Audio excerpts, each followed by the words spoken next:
ಅಲ್ಲಿ ಮದುವೆ ಸಂಭ್ರಮ ಮನೆ ಮಾಡಿದ್ದು ಯಾವುದೇ ಆಡಂಬರ ಇರಲಿಲ್ಲ. ಕುವೆಂಪು ಅವರ ಮಂತ್ರ ಮಾಂಗಲ್ಯ ಶೈಲಿಯಲ್ಲಿ 3 ಜೋಡಿಗಳು ಹೊಸ ಬಾಳಿಗೆ ಹೆಜ್ಜೆ ಇಟ್ಟರೆ ಹುಡುಗಿಯರ ಸಂಬಂಧಿಕರಾಗಿ ಆಗಮಿಸಿದ್ದ ಅಧಿಕಾರಿಗಳು ದಾರಿ ಎರೆದುಕೊಟ್ಟಿದ್ದು ವಿಶೇಷವಾಗಿತ್ತು. ಹಾಗಿದ್ದರೆ ಆ ಮದುವೆ ನಡೆದಿದ್ದಾದ್ರೂ ಎಲ್ಲಿ ಅಂತೀರಾ? ಈ ಸ್ಟೋರಿ ನೋಡಿ. ಮಂತ್ರ ಮಾಂಗಲ್ಯದ ಮೂಲಕ ಹೊಸ ಬಾಳಿಗೆ ಹೆಜ್ಜೆ ಇಟ್ಟ 3 ಜೋಡಿಗಳು.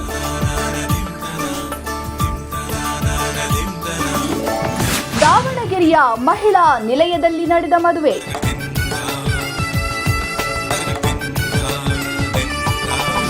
ವಿಶೇಷ ಮದುವೆಗೆ ಸಾಕ್ಷಿಯಾದ ಅಧಿಕಾರಿಗಳು.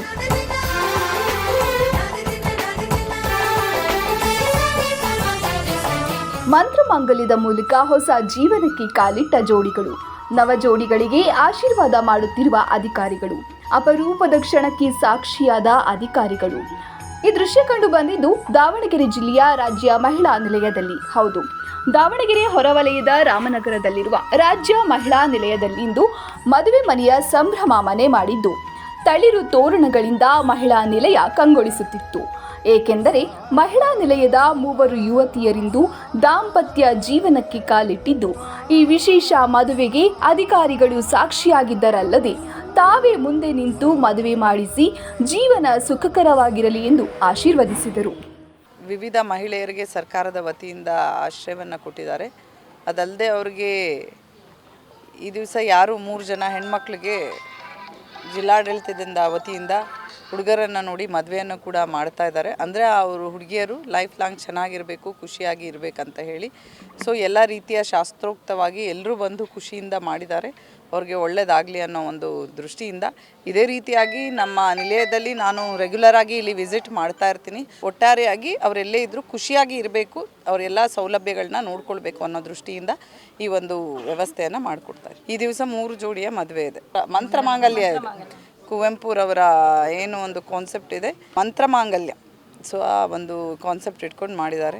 ಚಿಕ್ಕಮಗಳೂರು ಜಿಲ್ಲೆಯ ಬಣಕಲ್ ತಾಲೂಕಿನ ಸಬ್ಲಿ ಚಿಟ್ನೆಕೆರೆಯ ಶಾಲಿನಿ ತಾಯಿ ಕಳೆದುಕೊಂಡ ಮೇಲೆ ತಂದೆ ಮಗಳ ಜವಾಬ್ದಾರಿ ನಿಭಾಯಿಸದ ಕಾರಣ ಕಾರವಾರದ ಸ್ವೀಕಾರ ಕೇಂದ್ರದಿಂದ 2023ರಲ್ಲಿ ದಾವಣಗೆರೆ ಮಹಿಳಾ ನಿಲಯಕ್ಕೆ ವರ್ಗಾವಣೆಗೊಂಡು ಇಲ್ಲಿಯೇ ಆಶ್ರಯ ಪಡೆದಿದ್ದರು.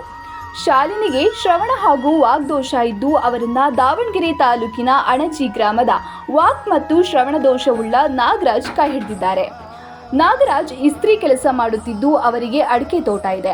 ಅದೇ ರೀತಿ ಚಿತ್ರದುರ್ಗ ಜಿಲ್ಲೆಯ ಈಸಾಮುದ್ರದ ಗೊಲ್ಲರಹಟ್ಟಿ ಪರಮಸಾಗರದ ರಕ್ಷಿತಾ ತಂದೆ ತಾಯಿಯನ್ನ ಕಳೆದುಕೊಂಡು ಬೆಂಗಳೂರಿನಲ್ಲಿ ರಾಜ್ಯ ಮಹಿಳಾ ನಿಲಯದಲ್ಲಿದ್ದು 2024ರಲ್ಲಿ ದಾವಣಗೆರೆಯ ಮಹಿಳಾ ನಿಲಯಕ್ಕೆ ವರ್ಗಾವಣೆಯಾಗಿ ಇಲ್ಲಿ ಆಶ್ರಯ ಪಡೆದಿದ್ದು ಇವರನ್ನ ದಾವಣಗೆರೆ ಜಿಲ್ಲೆಯ ಶಂಶೀಪುರ ಗ್ರಾಮದ ರೈತ ಬಸವರಾಜ್ ಕೈ ಹಿಡಿದಿದ್ದು ಬಸವರಾಜ್ಗೆ ವೀಳ್ಯದೆಲೆ ಹಾಗೂ ಬಾಳೆ ತೋಟ ಇದೆ. ಅದೇ ರೀತಿ ಚಿತ್ರದುರ್ಗದ ಮಕ್ಕಳ ಕಲ್ಯಾಣ ಸಮಿತಿಯಿಂದ 2018ರಲ್ಲಿ ದಾವಣಗೆರೆ ಮಹಿಳಾ ನಿಲಯಕ್ಕೆ ಬಂದಿದ್ದ ರುಚಿತಾ ಅವರನ್ನ ಅಂಗಡಿಯೊಂದರಲ್ಲಿ ಕೆಲಸ ಮಾಡುತ್ತಿರುವ ದಾವಣಗೆರೆಯ SPS ನಗರದ ಪ್ರವೀಣ್ ಅವರು ಮಂತ್ರ ಮಾಂಗಲ್ಯದ ಮೂಲಕ ಮದುವೆಯಾಗಿದ್ದಾರೆ. ಜಿಲ್ಲಾಡಳಿತ ವತಿಯಿಂದ 3 ಜೋಡಿಗಳಿಗೆ ಮಕ್ಕಳ ಮತ್ತು ಕಲ್ಯಾಣ ಅಭಿವೃದ್ಧಿ ಇಲಾಖೆಯಿಂದ ಮದುವೆಯನ್ನು ಮಾಡಿಸಲಾಗಿದೆ. ಆ 3 ಜೋಡಿಗಳಿಗೆ ಜಿಲ್ಲಾಡಳಿತ ವತಿಯಿಂದ ಶುಭ ಹಾರೈಸ್ತೀವಿ.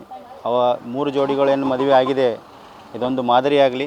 ಅವರು ಕುಟುಂಬ ದೇವರ ಒಂದು ಆಶೀರ್ವಾದದಿಂದ ಚೆನ್ನಾಗಿರಲಿ. ಮುಂದೆ ಬರುವಂಥ ದಿನಗಳಲ್ಲಿ ಕೂಡ ಇಂಥ ಜೋಡಿಗಳ ಲಗ್ನ ಆಗಲಿ ಅಂತ ಇನ್ನೊಂದು ಸರ್ತಿ ಜಿಲ್ಲಾಡಳಿತ ವತಿಯಿಂದ ಶುಭ ಹಾರೈಸ್ತೀವಿ. ಎಲ್ಲರೂ ಬರಲಿ ಬಂದು ಇದಾಗಲಿ ಅಂತ ನಾವು ಮಾಡ್ತೀವಿ. ಈ ಕಾಮನ್ ಆಗೆಲ್ಲ ನಾರ್ಮಲಾಗಿ ಇದಾಗುತ್ತೆ, ಈ ಥರ ಆಗೋದು ಭಾಳ ರೇರ್. ಆ ಪರ್ಪಸ್ಸಿಗೆ ನಾವು ಈ ಥರ ಮಾಡಿ ಈ ಥರ ಮಾಹಿತಿ ಬಂತು ಇದೇ ಥರನೇ ನ್ಯೂಸ್ ಇತ್ತು, ಮದುವೆ ಮಾಡ್ತಿದ್ರಲ್ಲ ನೋಡ್ಬಿಟ್ಟು ಒಂದು ಅಪ್ಲಿಕೇಶನ್ ಹಾಕಿದ್ವಿ.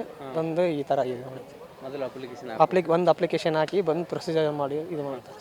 ಏನಿರುತ್ತೆ ಪ್ರೊಸೀಜರ್ ಅಂದರೆ ಅದು ಮನೆ ಅಕ್ಕಪಕ್ಕ ಕೇಳ್ತಾರೆ, ಹುಡುಗ ಬಗ್ಗೆ ಹೆಂಗೆ ಕ್ಯಾರೆಕ್ಟರ್ ಇದೆ ಸರ್, ಈ ಕೆಲಸ ಮಾಡ್ತಾನೆ, ಹೆಂಗಿದಾನೆ, ಸಂಬಳ ಚೆನ್ನಾಗಿ ನಡ್ಕೊಂಡು ಹೋಗ್ತಾನೆ, ಮನೆಗೆ ಹೆಂಗಿರ್ತಾನೆ ಎಲ್ಲ ಒಂದು ಕಡೆಯಿಂದ ಪ್ರೊಪೋಸ್ ಮಾಡ್ತಾರೆ. ನಮ್ಮ ಮಕ್ಕಳು ಇಬ್ಬರು ಹರೀಶ್ ನಾಗರಾಜ್ ಅಂತಂದು, ಈ ಪಾಪಿ ಶಾಲಿನಿ ಅಂತಂದು ನಾವು ಮಗಳಾಗಿ ನೋಡ್ಕೊಂಡು ಚೆನ್ನಾಗಿ ಇಟ್ಕೊಂತ.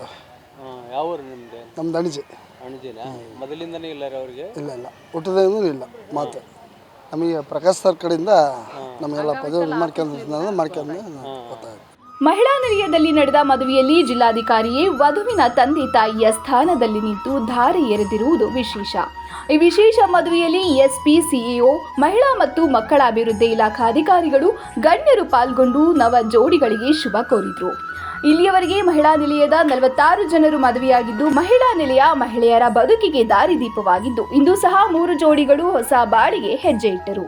ಹಿರಿಯ ನಾಗರಿಕರ ಮತ್ತು ಅಂಗವಿಕಲರ ಸಬಲೀಕರಣ ಇಲಾಖೆ, ಜಿಲ್ಲಾ ಕಾನೂನು ಸೇವಾ ಪ್ರಾಧಿಕಾರ ಮತ್ತು ಜಿಲ್ಲಾ ಬಾಲ ನ್ಯಾಯಮಂಡಳಿ ಇವರೆಲ್ಲರ ಒಂದು ಸಹಯೋಗದೊಂದಿಗೆ ಈ ಒಂದು ಸರ್ಕಾರಿ ಬಾಲಭವನದಲ್ಲಿ 3 ಜನ ಹುಡುಗಿಯರಿದ್ದ ಅವರ ಮದುವೆಯನ್ನು ಮಾಡಿಕೊಡ್ತಾ ಇದ್ದೇವೆ. ಇದಕ್ಕೆ ಮುಂಚಾಲೋಚನೆಯಾಗಿ ಮತ್ತು ಮುಂಚಿತವಾಗಿ ಸರ್ಕಾರಿ ಒಂದು ವ್ಯವಸ್ಥೆಯ ಪ್ರಕಾರ ಎಲ್ಲ ರೀತಿಯಿಂದಲೂ ಕೂಡ ನಾವು ಕ್ರಮನ ತಗೊಂಡಿದ್ದೇವೆ.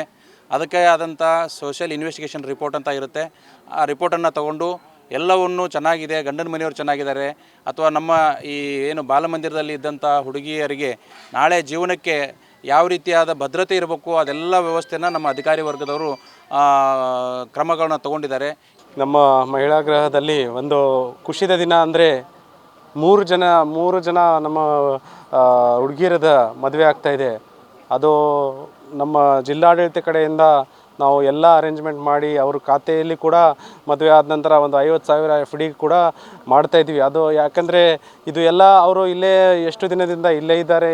ಇದು ಇಲ್ಲಿಂದ ಮದುವೆ ಆಗಿ ಹೋಗಿ ಒಂದು ಖುಷಿದ ಕ್ಷಣದಿಂದ ಒಳ್ಳೆಯದು ಅನ್ನಿಸ್ತಾ ಇದೆ. ಆಮೇಲೆ ಅವರ ಜೀವನದಲ್ಲಿ ಮತ್ತೆ ಚೆನ್ನಾಗಿ ಆಗಲಿ, ಒಳ್ಳೆಯದಾಗಲಿ ಹೇಳ್ತಾ, ಯಾಕಂದರೆ ನಾವು ಇವರು ಎಲ್ಲರಿಗೆ ಯಾರ್ಯಾರು ಇದ್ದಾರೆ ನಮ್ಮ ಅಡಾಪ್ಷನ್ ಸೆಂಟ್ರಲ್ಲಿ ಇರಲಿ, ನಮ್ಮ ಮಹಿಳಾ ಗೃಹದಲ್ಲಿ ಇರಲಿ, ಎಲ್ಲರಿಗೆ ನಾವು ನಮ್ಮದು ಪರಿವಾರ ಥರ ನೋಡ್ತೀವಿ. ಒಟ್ಟಿನಲ್ಲಿ ಮಹಿಳಾ ನಿಲಯದಲ್ಲಿದ್ದ ಮಹಿಳೆಯರು ಮದುವೆಯಾಗುವ ಮೂಲಕ ಹೊಸ ಜೀವನಕ್ಕೆ ಕಾಲಿಟ್ಟಿದ್ದು ಅವರ ಮುಂದಿನ ಜೀವನ ಸುಖಕರವಾಗಿರಲಿ. ಕ್ಯಾಮರಾ ಪರ್ಸನ್ ರಾಕೇಶ್ ಜೊತೆ ಅಣ್ಣೇಶ್, ಒನ್ ಕನ್ನಡ ನ್ಯೂಸ್, ದಾವಣಗೆರೆ.